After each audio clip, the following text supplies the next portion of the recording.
Since the Supreme Court overturned Roe last year, some state legislatures have opposed new abortion restrictions, while others have moved to protect abortion rights. And in some places like Ohio, voters are working to take abortion decisions away from the state house and put it at the ballot box. Here's my colleague Dasha Burns with what's going on in Ohio.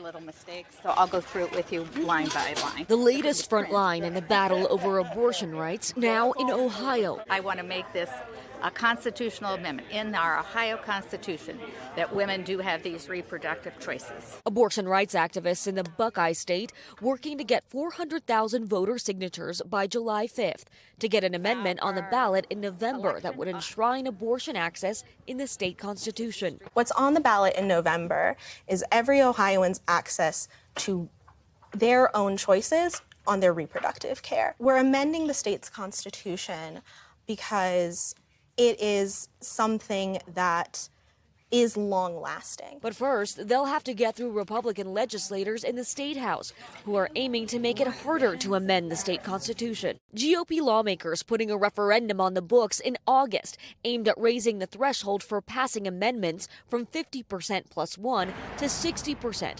just months after signing a law eliminating most August special elections. The move drawing protests and opposition from a bipartisan group representing Ohio's election officials. We recommended that we do eliminate August elections. How do August special elections compare to a November election? With a low turnout, you're having a limited number segment of the population that is going to get out and vote. Critics say that low turnout is the point, making it more likely for the Republican-led proposal to pass in August and less likely for the abortion rights amendment to succeed in November. Secretary of State Frank LaRose acknowledged the connection at a Republican dinner in May. This is 100% about keeping a radical pro-abortion amendment out of our Constitution. Republican Representative Brian Stewart, who championed the August special election, defending the decision. Will this not, though, create a much higher hill to climb for that abortion ballot proposal in November? We believe that most issues like that should go through the legislature. If the legislature gets it wrong, we can fix it. We can fix it in a week. Once you put something in the Constitution, it's generally there to stay. Overall, though, when you live in a democracy, you want as many people as possible to have a say, right? Even if you want to raise that threshold. Well, the founders disagreed.